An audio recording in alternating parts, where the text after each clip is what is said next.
Zinc and Copper Balance, wound healing without tipping into fibrosis.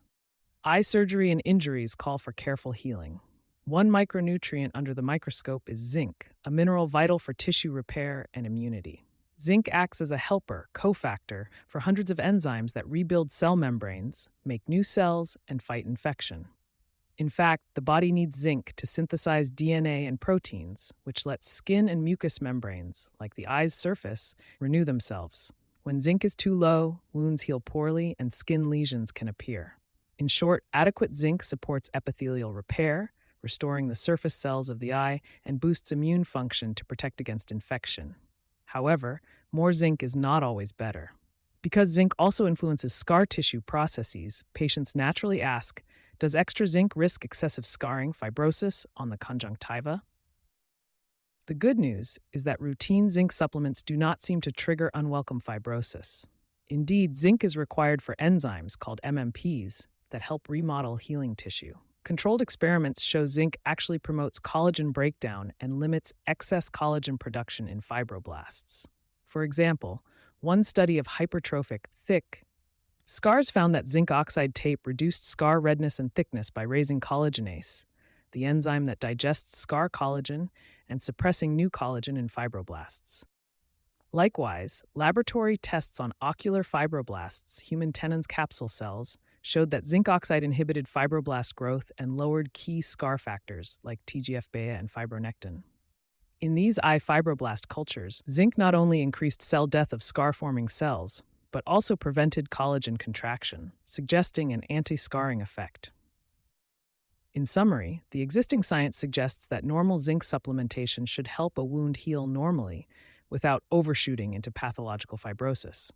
If anything, zinc helps balance the process by activating the enzymes that clear excess matrix and prevent abnormal buildup.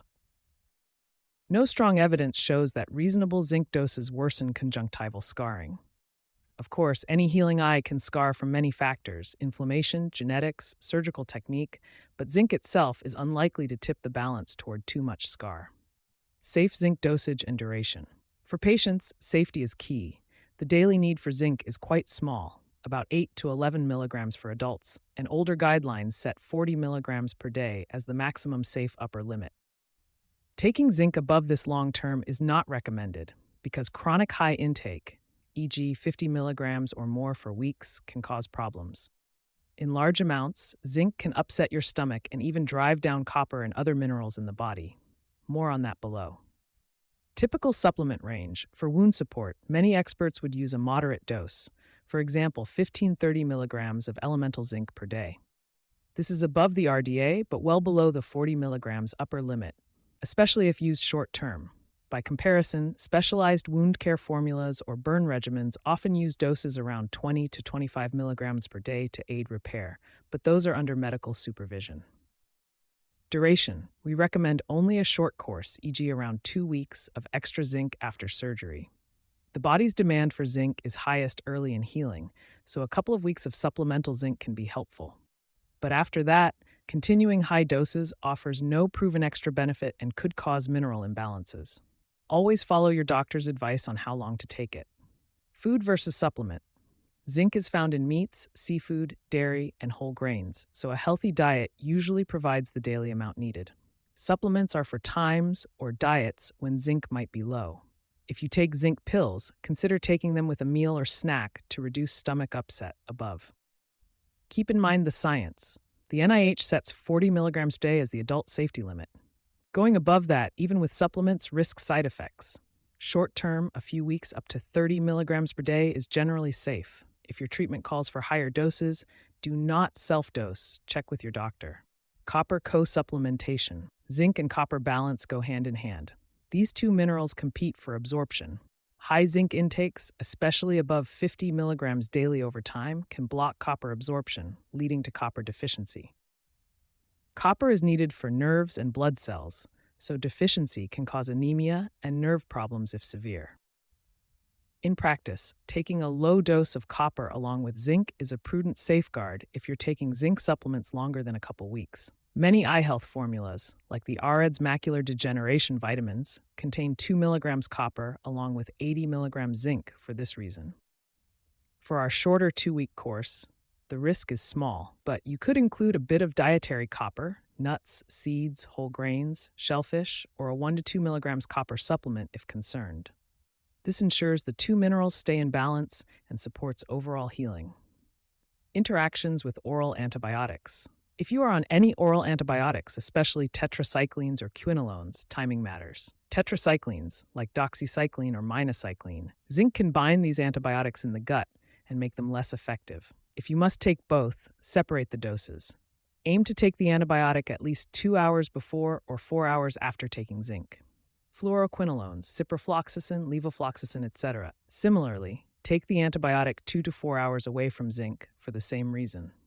Other minerals. Note that calcium, iron, and other minerals from food or supplements can also block zinc uptake. To avoid competition, some recommend taking zinc either on an emptier stomach or at least 2 hours apart from high-calcium meals or iron pills. In short, if you're using an antibiotic like doxycycline or ciprofloxacin, plan your schedule. For example, if you take doxycycline with breakfast, consider taking zinc in the afternoon or vice versa. Keeping a few hours apart ensures that both the antibiotic and zinc are properly absorbed. Gastrointestinal (GI). Side effects. Zinc supplements can irritate the stomach, especially on an empty stomach. Common symptoms can include nausea, abdominal pain, vomiting, or diarrhea. This is more likely with high doses or lozenges kept in the mouth for too long. To minimize these effects, take zinc with a meal or snack, unless your doctor says otherwise. Even though taking it with food slightly reduces absorption, a modest meal is fine to protect your stomach. Drink a full glass of water with the tablet. If it still upsets you, try a smaller dose or a different salt form, e.g. zinc gluconate or acetate are common. Again, always under doctor advice. Reportedly, doses above 50 milligrams are most often where nausea, vomiting appear. By staying modest, 15 to 30 milligrams in short term, most people tolerate zinc well. If severe GI upset occurs, stop and consult your doctor. Patient-friendly guidelines. 2 weeks post-op. For practical post-surgery care, here's a cautious zinc plan at the 2-week mark. Check with your doctor first. Zinc is generally safe at recommended doses, but individual conditions vary. Always let your surgeon or doctor know you plan to take supplements. Use a moderate dose. If approved, take around 15 to 25 milligrams of elemental zinc per day. Many over-the-counter supplements specify the membrane content of elemental zinc. This is above a normal diet but below safety limits. Limit duration. Plan to take zinc for about 2 weeks only, starting roughly in the second week after surgery when you have stabilized eating habits. This timing matches when cell division ramps up in healing. Take with food, especially if you notice stomach upset. A meal will decrease GI side effects and will not significantly impact the benefit at this dose. Separate from antibiotics. If you are taking any tetracycline or fluoroquinolone pills elsewhere in your regimen, schedule them at least 2 to 4 hours apart from the zinc dose. For instance, one could be morning, the other late afternoon. Maintain normal diet. Continue a balanced diet rich in protein for building blocks and vitamin C for collagen formation alongside zinc. Include copper-rich foods like nuts and shellfish if possible. Watch for side effects. If nausea, vomiting, or diarrhea start, reduce the dose or discuss alternatives, maybe switching form or pausing zinc. If you develop any neurological symptoms, very rare, or signs of copper deficiency, contact your doctor. Stop after 2 weeks.